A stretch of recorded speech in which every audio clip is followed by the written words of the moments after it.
The first step in using data for decision making is understanding what data is, how it's generated and stored, and the different types of data.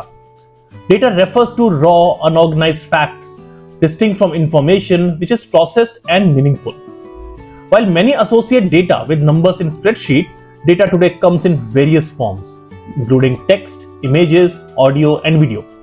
We now capture data from diverse sources like social media, wearables, medical images, and even smartphone locations.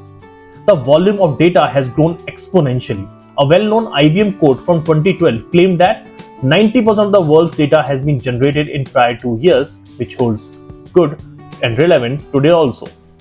However, raw data needs to be analyzed to become useful information.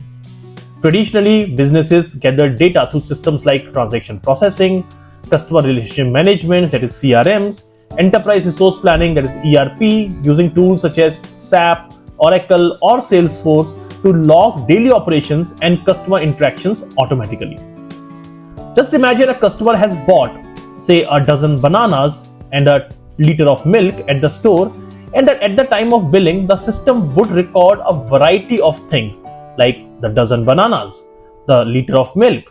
But it will also include the store location, time of purchase, price of the item, if any discount was provided, the person making the bill, customer records, etc. etc.